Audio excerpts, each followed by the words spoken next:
नमस्कार दोस्तों, आज सुनते हैं करवा चौथ की कथा। एक साहूकार के 7 लड़के और एक लड़की थी। सेठानी समेत उसकी सभी बहुओं और बेटी ने करवा चौथ का व्रत रखा। साहूकार के लड़के अपनी बहन से बहुत प्यार करते थे। साहूकार के लड़के जब भोजन करने लगे तो उन्होंने अपनी बहन से भोजन के लिए कहा। इस पर उनकी बहन ने जवाब दिया, भाई अभी चांद नहीं निकला है, चांद निकलने पर उसे अर्घ देकर ही मैं भोजन करूंगी। बहन की बात सुनकर भाइयों ने नगर के बाहर जाकर एक पहाड़ी पर अग्नि जला दी और छलनी ले जाकर उसमें से प्रकाश दिखाते हुए अपनी बहन से बोले, बहन चांद निकल आया है, अर्घ देकर भोजन कर लो। साहूकार की बेटी ने अपनी भाभियों से कहा, भाभी देखो चांद निकल आया है, आप भी अर्घ देकर भोजन कर लो। ननद की बात सुनकर भाभियां बोली, बाईसा ये तो आपका चांद है, हमारा चांद आने में अभी समय है। वह भूख से व्याकुल थी। वह चांद को अर्घ देकर भोजन करने बैठ गई। जैसे ही उसने पहला घास खाया उसे छींक आ गई। दूसरा घास खाते ही उसमें बाल निकल आया और तीसरा घास अभी खाने ही वाली थी कि उसके ससुराल से बुलावा आ गया कि पति बीमार है और जिस भी हाल में हो तुरंत ससुराल पहुँचे। उसे विदा करने के लिए माँ ने जब बक्से से कपड़े निकाले तो काले कपड़े मिले। दूसरी बार सभी कपड़े सफेद निकले। बेटी बोली, माँ तुम रहने दो, मैं चली जाती हूँ। माँ घबराकर बेटी से बोली, बेटी रास्ते में जो भी छोटा बड़ा कोई भी मिले सबके पैर पड़ती जाना। जो भी बूढ़ सुहागन होने का आशीर्वाद दे तो वहीं अपने पल्ले में गांठ बांध लेना। बेटी बोली, ठीक है, और वह अपने ससुराल के लिए चल दी। रास्ते में उसे जो भी मिला वो सबके पांव छूती गई। सबने सुखी रहो, पियर का सुख देखो, खुश रहो का आशीर्वाद दिया। ऐसे वह अपने ससुराल पहुंच गई। ससुराल के दरवाजे पर छोटी ननद खेल रही थी। जब उसके पांव छुए तो उसने आशीर्वाद दिया, सदा सौभाग्यवती रहो, पुत्रवती रहो और बूढ़ सुहागन हो। यह सुनते ही उसने अपने पल्ले से गांठ बांध ली। घर में अंदर गई तो उसने देखा कि उसका पति मरा हुआ जमीन पर लेटा है और उसे ले जाने की तैयारी हो रही है। वो बहुत रोई, बहुत चिल्लाई। जैसे ही उसे ले जाने लगे वो रोती चिल्लाती बोली, मैं इन्हें ले जाने नहीं दूंगी।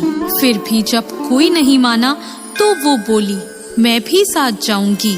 और वो नहीं मानी तो सब बोले, ले चलो साथ में। जब पति को जलाने का समय आया तो वो बोली, मैं इन्हें जलाने भी नहीं दूंगी। तो सभी बोले, पहले तो पति को खा गई, अब उसकी मिट्टी भी खराब कर रही है। लेकिन वो नहीं मानी। गांव के और परिवार के सभी बड़े लोगों ने यह निर्णय किया कि इसे यहीं रहने दो, इसके लिए एक झोपड़ी बनवा दो। वो वहाँ अपने पति को लेकर रहने लगी। वो पति की साफ सफाई करती और उसके पास बैठी रहती। उसकी छोटी ननद दिन में 2 बार आकर उसे खाना दे जाया करती। वह हर चौथ का व्रत करती, चांद को अर्घ देती, जोत देखती और चौथ माता आती तो चौथ माता कहती, करवोले करवोले, भाइयों की प्यारी बहन करवोले, घड़ी बुखारी करवोले। तो वह चौथ माता से अपने पति के प्राण मांगती। पर चौथ माता उसे कहती कि जब हमसे बड़ी चौथ आएगी तो उससे अपने पति के प्राण मांगना। ऐसा करते करते सभी चौथ आई और सभी यही कहकर चली गई। अश्विन की चौथ बोली, तुझसे कार्तिक की करवा चौथ माता नाराज है, वो ही तेरा सुहाग लौटाएंगी। जब वो आएंगी तो उनके पैर मत छोड़ना। जब करवा चौथ आने वाली हुई तो उसने अपनी छोटी ननद से पूरे श्रृंगार और सुहाग का सारा सामान मंगवाया और करवे भी मंगवाए। सास ने सोचा पागल हो गई है, जो मांगती है दे आओ। साहूकार की बेटी ने करवा चौथ का व्रत रखा। चांद निकलने पर अर्घ दिया, चौथ माता की जोत करी। जब चौथ माता प्रकट हुई तो चौथ माता बोली, करवोले करवोले, 7 भाइयों की प्यारी बहन करवोले, दिन में चांद उगाने वाली करवोले, घड़ी बुखारी करवोले। तब उसने उनके पैर पकड़ लिए और बोली, माता मेरा सुहाग वापस करो। चौथ माता बोली, तू तो बड़ी भूखी है, 7 भाइयों की प्यारी बहन है, तुझे सुहाग से क्या काम। तब वह बोली, नहीं माता नहीं, मैं आपके पैर तब तक नहीं छोड़ूंगी जब तक आप मेरा सुहाग वापस नहीं करती। चौथ माता ने सुहाग का सारा सामान मांगा तो उसने एक एक करके 16 श्रृंगार का पूरा सामान माता को दे दिया। चौथ माता ने अपनी आँखों से काजल निकाला, नाखूनों से मेहंदी निकाली और मांग से सिंदूर निकाला और चिटकी उंगली का छींटा दिया।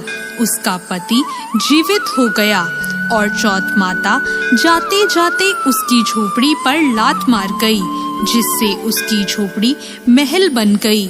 जब छोटी ननद अगले दिन खाना लेकर आई तो उसने देखा कि भाभी की झोपड़ी की जगह तो महल खड़ा है।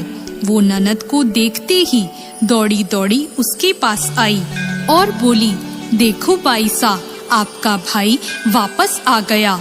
घर जाओ और सासू जी से कहो गाजे बाजे के साथ हमें लेने आए। ननद दौड़ी दौड़ी माँ के पास जाकर बोली, माँ भाई जिंदा हो गया। माँ बोली, उस भाभी के साथ तेरा भी दिमाग खराब हो गया है। ननद बोली, नहीं माँ, मैंने देखा है, भाई सच में जिंदा हो गया है। भाभी ने गाजे बाजे के साथ हमें बुलाया है। सभी घर वाले गाजे बाजे के साथ अपने बेटे को लेने पहुँचे। बेटे को जिंदा देखकर सास बहू के पैर छूने लगी और बहू सास के पैर छूने लगी। वो बोली, देखो माँ, आपका बेटा वापस आ गया।